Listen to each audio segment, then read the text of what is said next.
Muito obrigada, boa tarde a todos, e muito obrigada pelas palavras, Márcia, e eu gostaria de dar boa tarde a todos que nos assistem e parabenizar o Museu Arquidiocesano de Arte Sacra pela iniciativa louvável de promover esse evento via virtual, mas que torna democrático, dá o acesso a muitas pessoas assistirem, né? Então, na pessoa das museólogas Marli Martins e Fátima Carazo, e a professora Márcia Teixeira Rosa, Márcia Valéria Teixeira Rosa, e o Elias e o Júnior, por todo o apoio que vem me dando. Gostaria também de cumprimentar as pessoas presentes aqui à mesa, professora doutora Miriam Andrade Ribeiro de Oliveira, que já foi minha orientadora nos dois momentos, tanto de mestrado quanto de doutorado, a qual sou muito grata, ao professor doutor Luciano Migliaccio, ao professor doutor Marcos Tadeu Daniel Ribeiro e ao nosso amigo doutor Flávio Gil. Bom, nesse trabalho, eu vou abordar a obra do Inácio Ferreira Pinto, mestre entalhador que atuou no Rio de Janeiro na segunda metade do século XVIII, e vou falar predominantemente das suas obras religiosas na cidade do Rio de Janeiro. O Inácio Ferreira Pinto vai ser um artista que, naquele momento, vai capitanear as principais obras do século XVIII, da segunda metade do século XVIII, junto com o mestre Valentim. Então, mais ao final, se nós tivermos tempo, eu vou fazer um comparativo dos dois trabalhos para a gente sentir como é que são as características específicas de cada um. Agora, em função disso, vai ser uma análise, digamos assim, com um caráter mais incisivo na parte formal, o que não quer dizer, de modo algum, que a gente não valorize e não dê a maior importância aos estudos iconográficos e simbólicos, porque, sem dúvida alguma, tratam-se de estudos fundamentais para o entendimento da história da arte como um todo. Mas nós acreditamos que a história da arte, o objeto artístico passa pelo objeto concreto, então nós temos que abordar a matéria constitutiva e o artista que as executou. Bem, tem esse caráter formal, mas que eu não quero de forma alguma subestimar, já estamos partindo também para esse momento mais de análise simbólica, e gostaria de dizer que o retábulo, na verdade, faz parte de uma constituição cenográfica, arquitetônica, toda voltada como uma encenação teatral, uma encenação toda de glorificação, de exaltação da obra, e que o grande ponto de perspectiva de toda essa constituição arquitetônica é a imagem do orágo que lá se institui sobre o trono, que está no retábulo de altar-mor.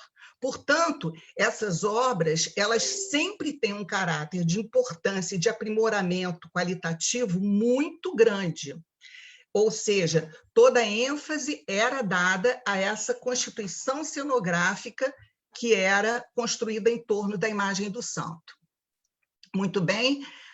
Inácio Ferreira Pinto, então, atua na segunda metade do século XVIII, e nós tivemos acesso às informações bibliográficas do artista através de um documento que nós pesquisamos no arquivo da Cúria, que era sua certidão de banhos do casamento. Nessa certidão de banhos de casamento, ele tem que comprovar sua condição de solteiro, né? E tem que comprovar o seu batismo. Por quê? Porque na condição de solteiro, ele não era conhecido por um longo período já da fase adulta no Rio de Janeiro. Ele morou durante 5 anos no Cerro do Frio. Então, esse período que ele já estava lá como adulto, evidentemente, ele poderia ser casado lá, etc., e a igreja assim o exige, que ele comprove que ele era solteiro e que não contraiu matrimônio com ninguém, não tinha filhos nem nada. Com isso, ele vai ter que chamar testemunhas que lá o conheceram para dizer que efetivamente ele era solteiro. O que acontece? Essas testemunhas vêm, dizem que o conheceram lá, que efetivamente ele era solteiro e que, ao conviver com ele não apresentou nenhum tipo de contratempo que não o deixasse casar agora. E mais tarde, ele tem que provar, ainda dentro dessa certidão de banhos, que fora batizado, porque provavelmente esse documento sumiu. Ele não tinha como comprovar. E no livro de brancos da época, é pesquisado ao longo quase que de toda a sua existência, e não é encontrado a sua certidão de batismo, não é encontrado a sua inscrição no livro de brancos. Nesse contexto, um aspecto étnico entra em cena, que é a questão de se ele não estava no livro de brancos, ele era mulato ou negro. Bem, novamente, outras testemunhas são chamadas para testemunhar de que ele fora batizado. E aparecem 3 testemunhas de cor e 2 delas envolvidas com cargos de oficiais, e um deles é marceneiro. Então, a gente vê que ele vem de um meio que não o favorecia igualmente a sua esposa, Ana Joaquina do Amor Divino, que, por sua vez, era filha de portugueses, e que o seu pai tinha até uma boa condição financeira, era proprietário de vários imóveis no Rio de Janeiro, e esses dados documentais são comprovados pelo próprio historiador Nireu Oliveira de Oliveira, que havia desenvolvido estudos nesse sentido. Então, o que acontece? Ele comprova, e aí entra uma questão que eu estou ressaltando, a questão étnica, pelo fato de nós vermos que, efetivamente, são levadas a termo as atuações de artistas mulatos, pardos, não só no Rio de Janeiro, como no todo o contexto da arte colonial, como o Mestre Valentim, como o próprio Aleijadinho e tantos outros, por serem atividades mecânicas, dentro das quais a maioria dessas pessoas atuavam. E uma outra discussão muito relevante, que é a situação ambígua desses profissionais, que eles eram reconhecidos pelo valor artístico, mas sofriam uma situação de uma certa desconsideração no contexto social, né? Vamos assim dizer. Hoje em dia, nós enfrentamos essas questões, até hoje, em prol de uma mudança. Bem, nós temos, então, em 1785, já levantado por Moreira de Azevedo, a sua atuação no interior da belíssima Igreja do Carmo, que é a atual... que foi atualmente, sofreu uma grande restauração, está em ótimo estado, muito bonita, pronta para visitação, e que se situa ali na Praça 15. Essa decoração, Mestre Inácio Ferreira Pinto atuou no todo, mas já sofreu algumas modificações, sobretudo na nave, no século XIX, incorridas por Thomas Drendel, né? Mas nós percebemos que há todo um contexto da obra de Inácio Ferreira Pinto que dá à sua produção um caráter majestático, um caráter solene, magnífico, né? Então, nós vamos comprovar também que, através desse estilo do mestre Inácio Ferreira Pinto, ele consegue também ter um pensamento, uma composição arquitetônica, sabe? Ou seja, dentro da obra dele, nós vamos ver a adoção de elementos amplos que vão se conjugar à dimensão própria da igreja, certo? Então, observamos isso nessa grande igreja. Aí temos o retábulo de altar-mor, né, com toda a decoração do seu interior, a partir do arco cruzeiro, a nave, com a capela-mor, o retábulo principal e o acabamento que ele dá ao arco cruzeiro e ao teto.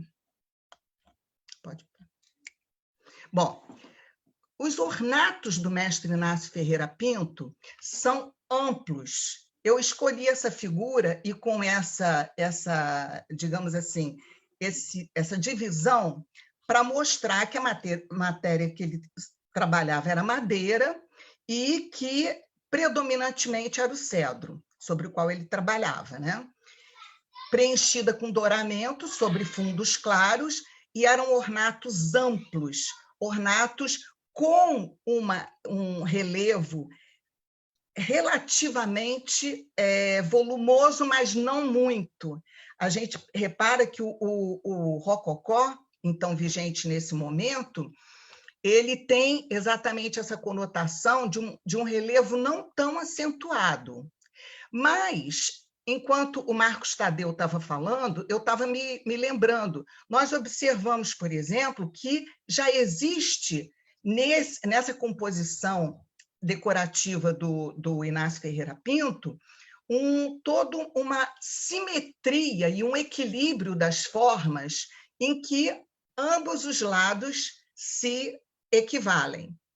Né? Não é aquele rococó assimétrico, com aquela movimentação irregular, pontiaguda. Não, ele já é mais estático e ele já é moderno no sentido que ele avança para esse ponto mais à frente, que posteriormente vai passar aí pela influência do pombalino e vai chegar ao neoclássico.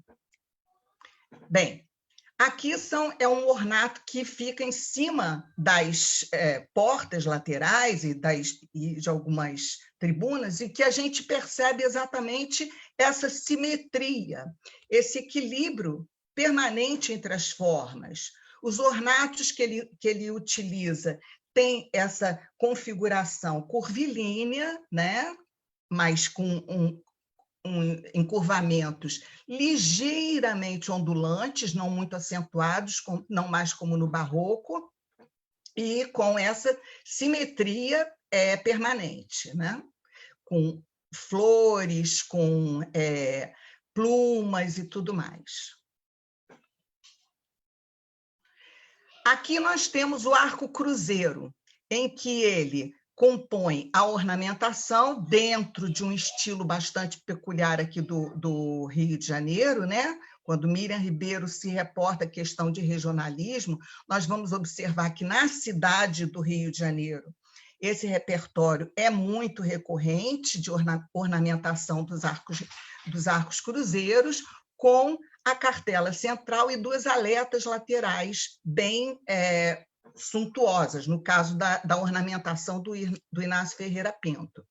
Vemos o Monte do Carmo, no centro, radiado, né, com a coroa portuguesa em cima, e preenchido, encimado por uma sanefa com lambrequins, que ainda é digamos assim, uma herança do barroco, mas que dá esse caráter majestático que ele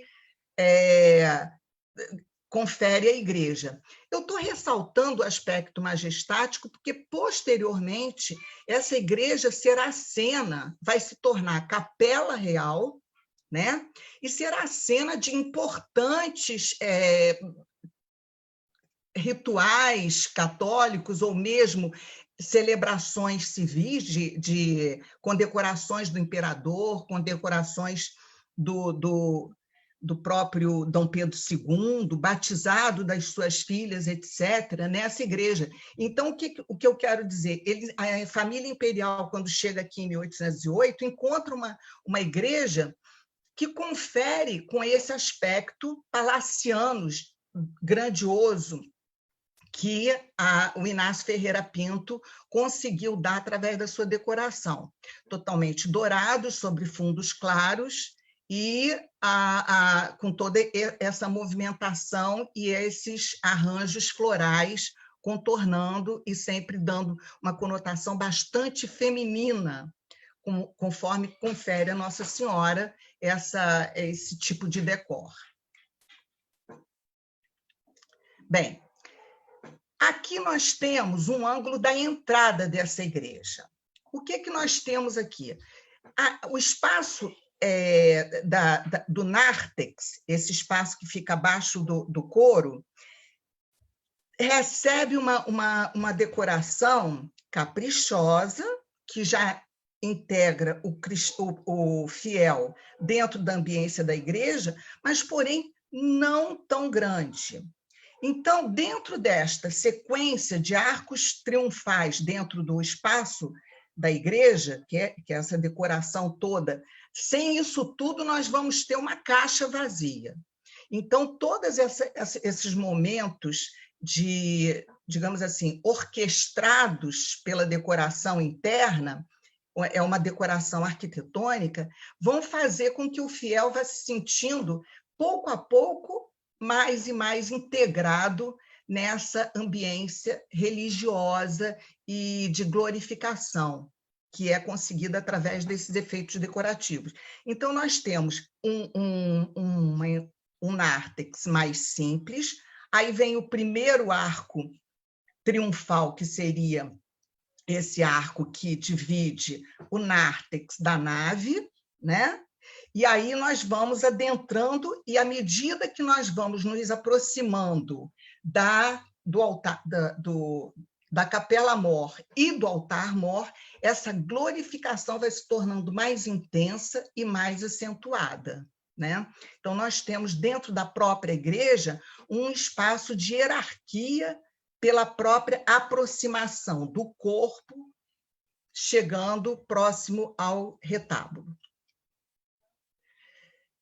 Aqui nós temos um dos elementos parietais da entrada, né, desse primeiro arco que faz o arco triunfal da entrada da igreja, que mostra a composição desses dois elementos que eu havia mostrado antes, e que são elementos ornamentais que vão, de certa forma, se repetir ao longo de toda a igreja e vão nos servir de referência mais tarde para nós reconhecermos esse repertório decorativo do mestre Inácio em outras igrejas também. Nós vamos ver que é quase uma assinatura do artista, né? Seria, digamos assim, o estilo peculiar do artista. Bem, aqui são as tribunas e as paredes laterais da nave. Então, nós temos as capelas laterais que foram aprofundadas nesse momento da reforma no século XIX, elas foram colocadas mais para fundo e, portanto, as paredes que as revestem são totalmente do Thomas Drendel, ao passo que a decoração que está lá no fundo, se você trouxer para frente, já fala do repertório decorativo do mestre Inácio. Sobre essas capelas laterais, durante os eventos de comemorações de caráter civil, né, coroações do rei e tudo mais, elas eram preenchidas com a tal arquitetura efêmera, né? Eram, digamos assim, eram montados painéis efêmeros que as recobriam e a igreja passava a ser um interior majestático palaciano, certo? E dentro delas, então, aconteciam as cerimônias. Nós temos lá em cima os painéis pictóricos que ele tanto admirava, ele preservava pinturas nas suas decorações, gostava de fazer essa composição com suas molduras, né? E a cimalha, e mais acima, as janelas filtrando esse elemento de um valor superior, simbólico, que era a própria luz. A luz, então, significando como lá em cima, né? Porque, como eu falei, tem todo o desenvolvimento ao longo da igreja, tanto no sentido horizontal quanto no sentido vertical. Então, a luz significando, então, a própria verdade absoluta, a presença de Deus, e impalpável, absoluto, mas sobre o qual nada se esconde, tudo se revela. Bem, aqui nós temos a mísula, que é o elemento de sustentação das colunas. Também estou tomando como uma referência para que nós possamos perceber aspectos peculiares do estilo do mestre Inácio. Elas sustentam as colunas pseudo-salomônicas, que tem esse terço inferior estriado, com a coluna revestida de flores, né, de guirlandas de flores nas suas espiras.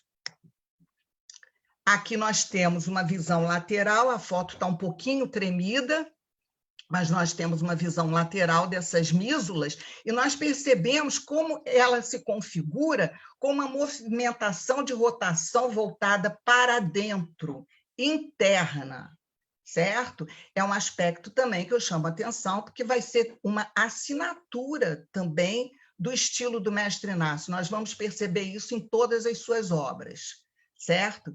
Ele tem essa volumetria não tão acentuada, é outra questão também que nós vamos perceber. O mestre Valentim vai dar um movimento para fora e vai repuxar as pontas, dando uma volumetria lateral mais dinâmica. Vamos lá. Aqui nós temos o interior do revestimento decorativo do arco cruzeiro e da nave, né? Aí peço desculpa, aqui nós já estamos penetrando na igreja, nós estamos ainda na decoração da nave, fazendo, passando, às vezes a gente se confunde um pouquinho com as fotos, mas não, ainda é a decoração do Carmo, e fazendo a decoração, passando para a Capela Mor, e aqui mostrando as capelas do cruzamento, né, da igreja, dentro das capelas, com as capelas fundas, laterais. Seguindo, aqui nós temos as colunas. As colunas, como eu falei anteriormente, com o terço inferior estriado, com as guirlandas de flores, subindo pelas suas espiras até chegarem ao topo. Então, nós percebemos também que, em toda a sua decoração interna, ele trabalha o tempo todo com esse adoçamento das quinas. O tempo todo não existe uma quina acentuada. Então, isso também é próprio do momento rococó, em que tudo serve a um ligeiro, a um suave movimento de adoçamento, sem criar esses ângulos retos muito agudos, muito acentuados, certo?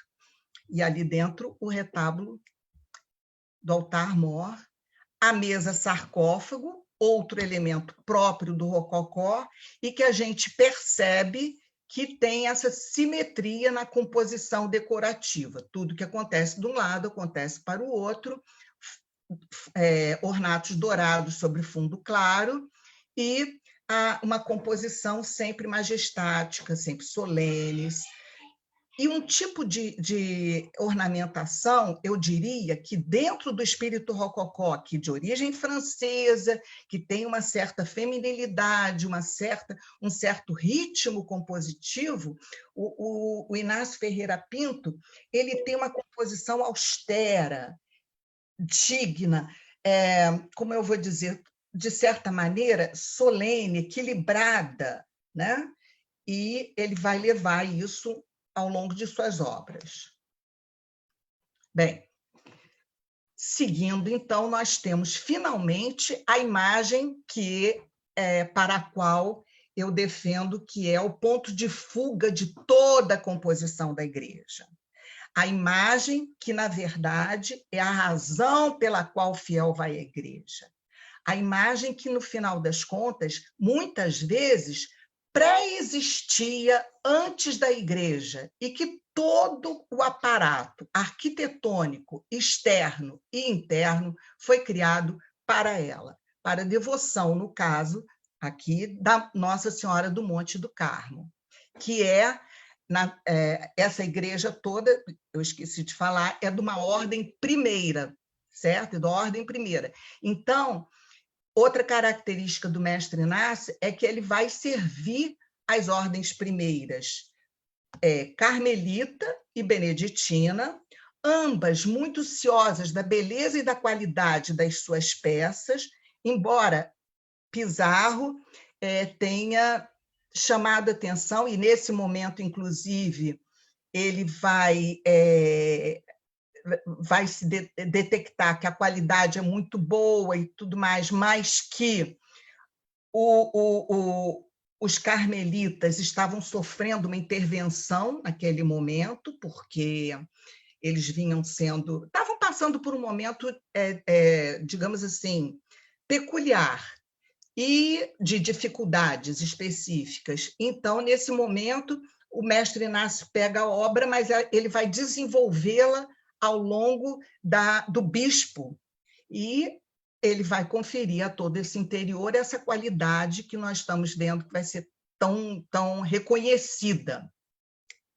Bem, aqui nós já estamos na igreja Nossa Senhora Mãe dos Homens.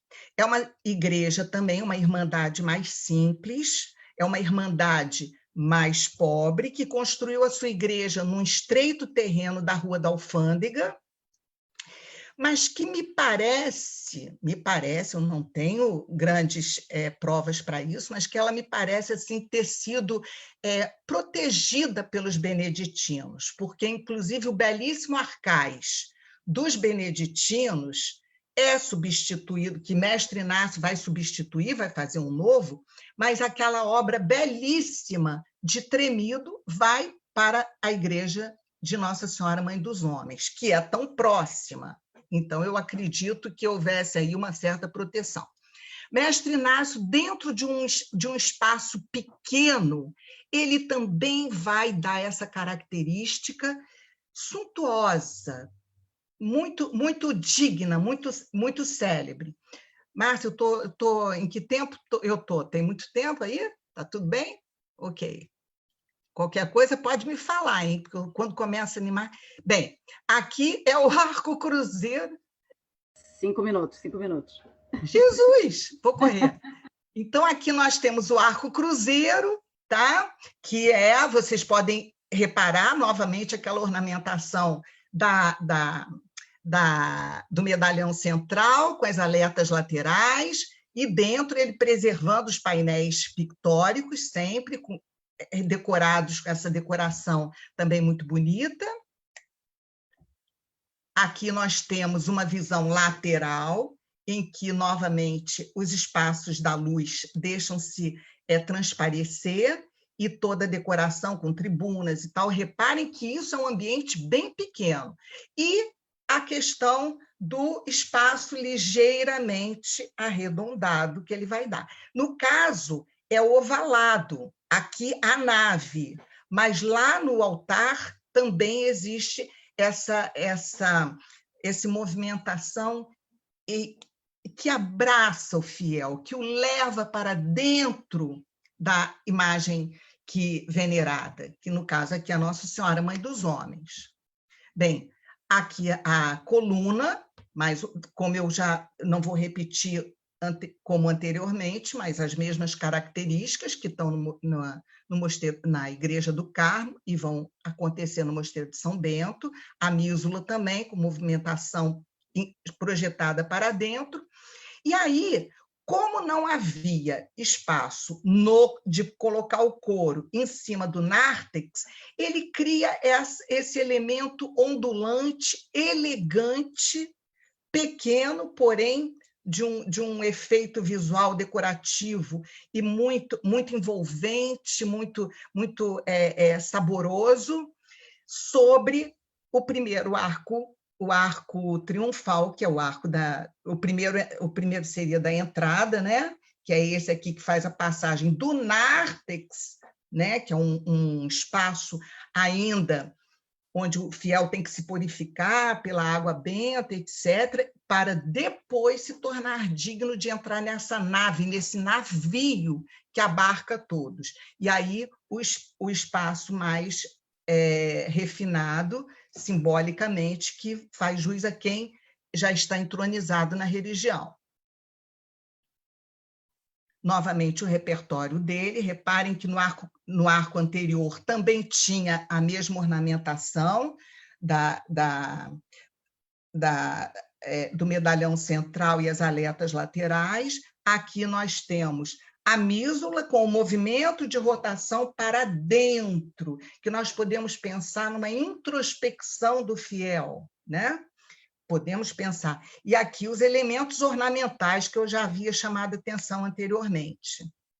Aqui o nosso ponto de fuga, que é a Nossa Senhora, Mãe dos Homens, uma belíssima imagem do século XVIII, com o menino Jesus, e benzendo os fiéis que lá foram, que ela, inclusive, ela estava anteriormente num oratório, antes de existir a própria igreja Nossa Senhora, Mãe dos Homens.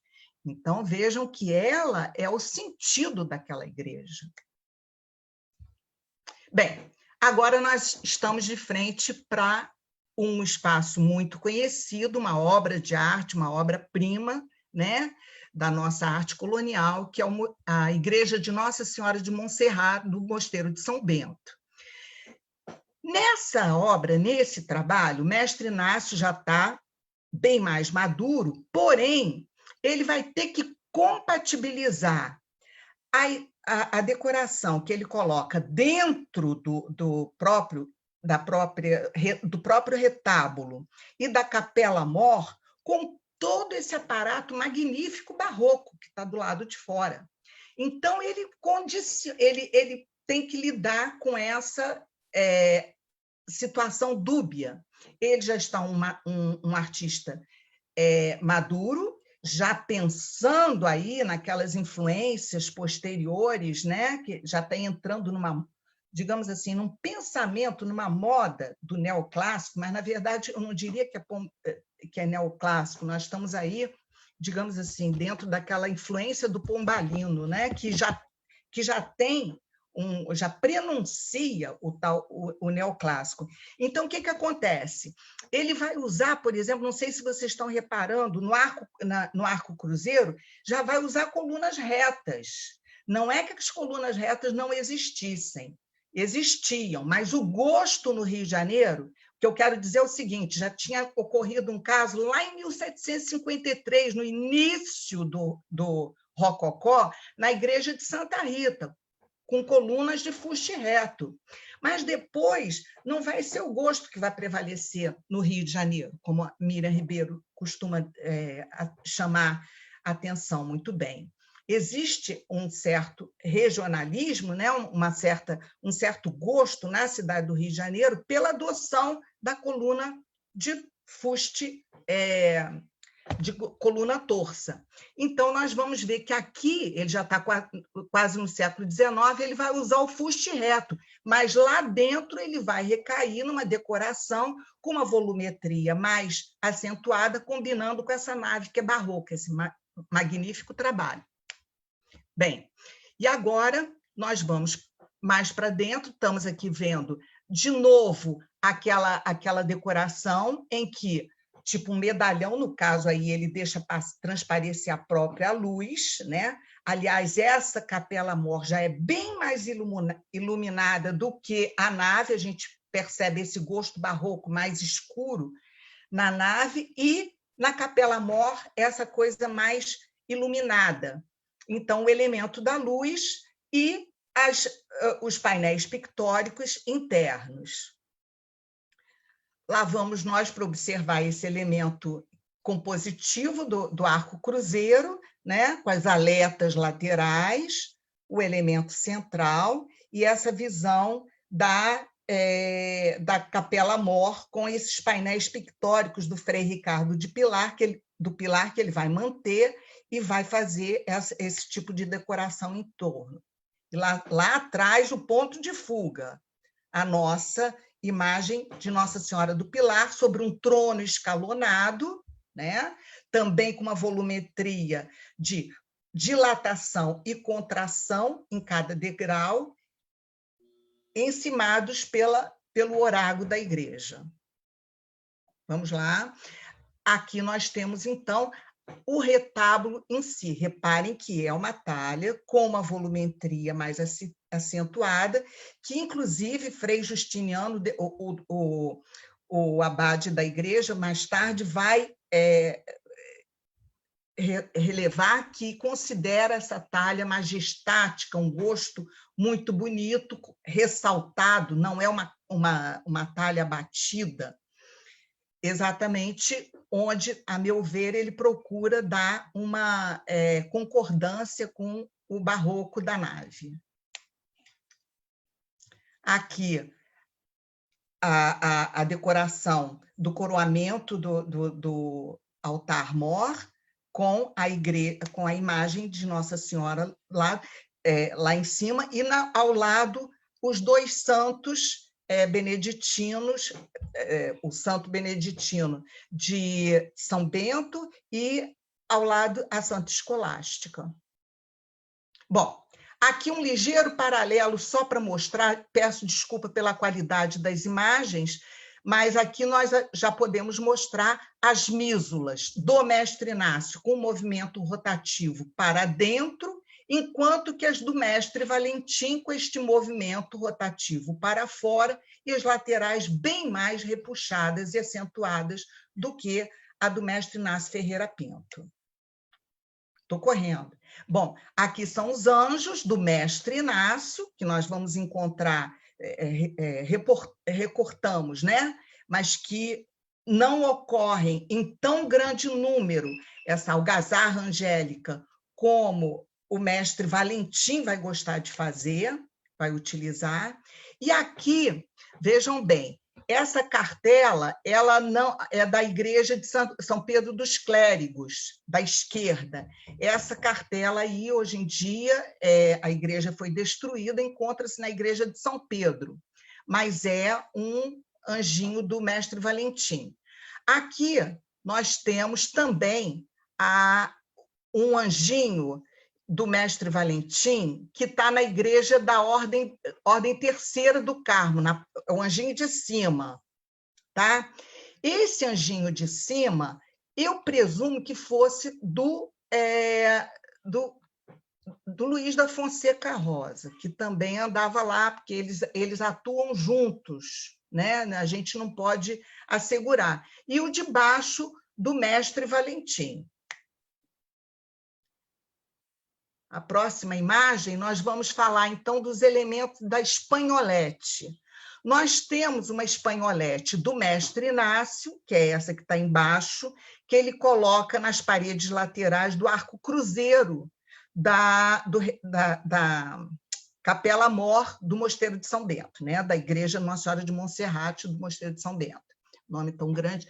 E as de cima são as espanholetes da Igreja do Carmo, à esquerda, e à direita, a espanholete do Mestre Valentim, feita para a Conceição e Boa Morte, cujo altar também é dele.